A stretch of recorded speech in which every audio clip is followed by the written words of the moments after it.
दूल्हा दरवाजे पर जब आता है, मटकी में जो दिया लगाया जाता है, सालीहों लेके खड़ी होती है कन्याओं, वो मटकी में एक बत्ती का दिया लगता है कि 4 बत्ती का लगता है? जम के बोले 4 बत्ती का लगता है ना। 4 बत्ती का दिया, क्योंकि हमारे यहाँ शुभ कार्य हो रहा है, 4 बत्ती का दीप लगा। तुम्हारे यहाँ प्रतिदिन घर में आरती करते होगे तो जो घी के डब्बे में भींगी भींगाई बत्ती रखी रहनी, उसको निकाल के धर देते। बोलो सही है गलत है? निकाल के धरी, माचिस से लगाई, तन मन धन सब कुछ तेरा, और आरती कर पुरा के, घंटी बजा के, भोग लगा के, शक्कर रख के, भगवान को प्रणाम करके चली जाती। अब तुम्हारे यहाँ सत्यनारायण भगवान की तुमने कथा करवाई, तो जो घी की बत्ती लगी वो तो लगी, उसके अलावा एक दिए में कपूर अलग से लगाया। मतलब कितनी बाती हो गई? एक घी की होगी, एक कपूर की आरती होगी। जजमान लोग यहाँ आरती करते हैं, उसके बाद में कपूर को फिर जला देते हैं। उसका कारण क्या? अधिकता में फल पर प्राप्त करना, अधिकता में फल देना। साल, 2 साल, 4 साल, 6 साल में आप भी प्रयास करा करो, पतली पतली बत्ती बनाकर 108 गिनकर घी में जब उसको पूरी बांध लो, घी में भिगो कर रख लो। कोई घर में विशेष कार्य हुआ, या कहीं तीर्थ गए, कहीं गंगा जी के घाट पर गए, सरयू, मंदाकिनी, नर्मदा, गोदावरी, छिपरा आदि आदि के घाट पर गए, तो उस बत्ती को प्रकट कर कर जलाकर रख दिया। क्या होता है उससे? माता सती ने कौन सा पुण्य करा था? जो शंकर भगवान के कंधे पर शव पड़ा हुआ था और शंकर नाच रहे थे, वो सती का पुण्य था कि वो कभी एक सामग्री से शिव को प्रसन्न नहीं करती थी, बहुता में देकर शंकर को रिझाती थी। इसलिए शिव ने उसको अखंडता प्रदान की। शंकर भगवान ने अखंडता दी है उसको, अखंडता। बल्ली देवी ने एक कलश, देवसेना ने एक कलश, भाग विभाजित हो गए थे, भाग विभाजित, आधा भाग भगवान को चाहिए ही पूर्णता। फिर निवेदन करेंगे। अब एक प्रश्न और खड़ा हो जाता है, ध्यान दीजिएगा जरा, कि गुरुजी तो कथा में कहते हैं कि एक बेलपत्र भी चढ़ा दी तो भगवान शंकर ने स्वीकार करी। सियोर वाले गुरुजी कहते हैं एक चावल का दाना भी चढ़ाया तो भगवान शंकर ने स्वीकार करा। इसका क्या भाव है? इसका क्या भाव, इसका क्या महत्व? तो वो भी समझ लेना जरा अच्छे से,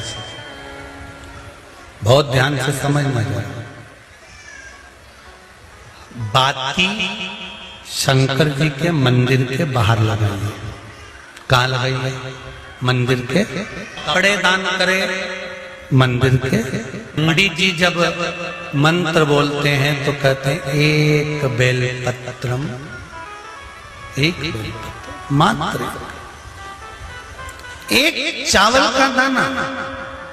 सियोर वाला महाराज भी कहता है कि एक चावल का दाना शंकर भगवान को समर्पित कर दो, एक बेलपत्र समर्पित कर दो, एक लोटा जल समर्पित कर दो, एक फूल की मात्र एक पंखड़ी भी चलाई तो भगवान शंकर इसको स्वीकार करेंगे। इसका महत्व क्या है?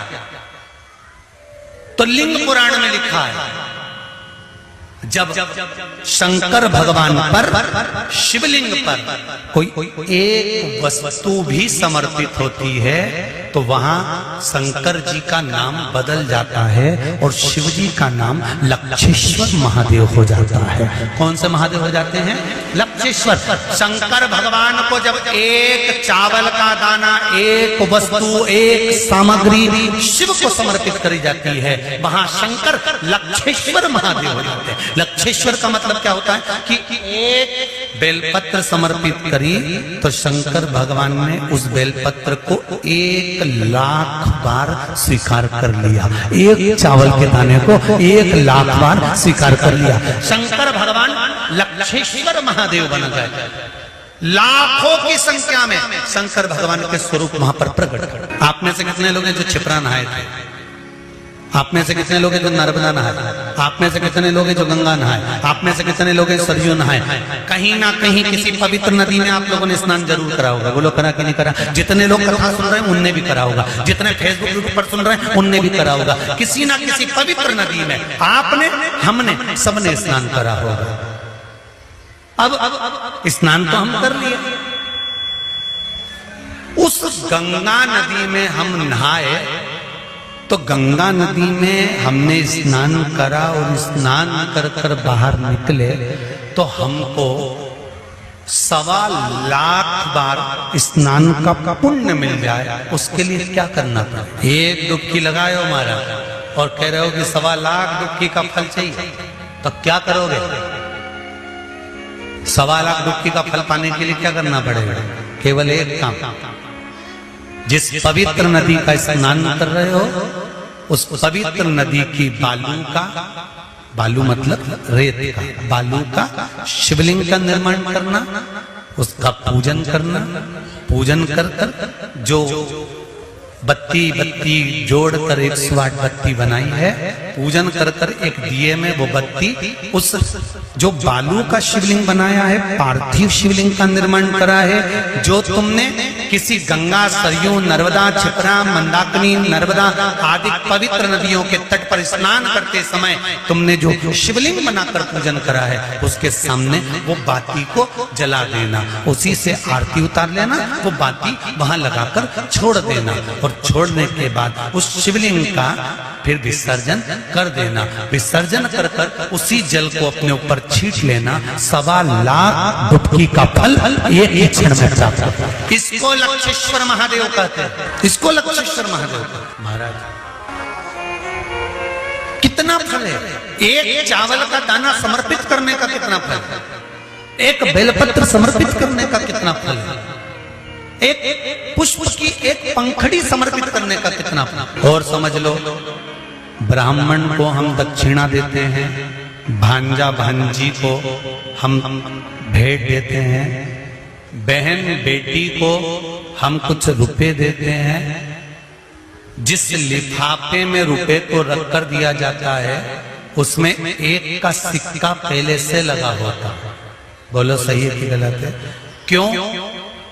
समता में नहीं बढ़ाकर दिया गया, बहुत अधिक कर कर दिया गया। हमने अगर अधिक कर कर दिया है तो उसका फल भी हमको अधिकता में प्राप्त। अधिक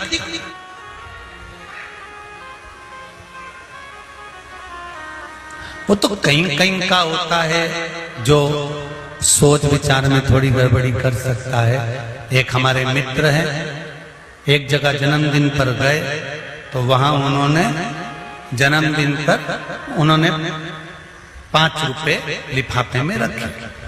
तो हमने कह दिया, क्यों रे हो प्रकाश, उसके यहाँ जन्मदिन पर जा रहा है तो 5 रुपए रख रहा है? तो क्या हमने जन्मदिन मनाया था 8 साल पहले, तब उसने भी तो 5 रुपए रख के दिए थे। तो हमने कहा 8 साल पहले 5 रुपए की महत्वता थी, अब तो 5 का 10 हो गया, तो 10 तो दो।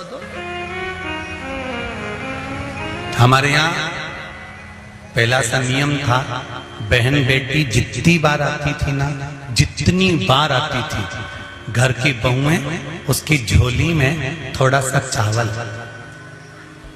दाल, जो भी घर में होता था वो डालती थी। भले वो लेकर नहीं जाती थी, इतना सा दाना पल्लू में बांधा और लेकर चली गई, भले वो वहीं छोड़ गई, पर उसकी झोली कभी खाली कर नहीं भेजते। आप में भी जितने लोग बैठे ऐसा नियम पहले था। अब आज का जमाना तो बड़ा विचित्र हो गया कि बहन बेटी से आस लगाकर बैठते हैं। जैसे ही आई तो पहले सोचते हैं राखी पे कितने भतीजों के कपड़े लेके आई है, कितने भाई के कपड़े लेकर आई है। अब तो आस लगाकर बैठते हैं कि ये लाई होगी। और भाई और भाभी को बहन से आस नहीं लगाना चाहिए, भाई और भाभी को तो बहन लेकर आए, चाहे ना आए, फर्ज हमारा है कि हमारे दरवाजे से हमारी बहन बेटी खाली ना जाए, तो हमारा दरवाजा भी कभी खाली है। कितना अंतर है, कितना। सनातन धर्म में जन्मदिन पर केक काटा जाता है क्या? अरे बोलो जम के, नहीं। सनातन धर्म में जन्मदिन पर केक नहीं काटा जाता। सनातन धर्म और ये आज के जो ये पाश्चात्य पद्धति चल रही है कि पहले काटो फिर बांटो, ये काटो और बांटो, ये सनातन धर्म की पहचान नहीं है। सनातन धर्म काट कर बांटना नहीं जानता, सनातन धर्म जोड़कर बांटना जानता है। पहले जन्मदिन मनता था तो बूंदी छटती थी, नुकती बूंदी, उसके दाने अलग अलग रहते थे। सनातन धर्म के लोग बांध कर बांटते हैं।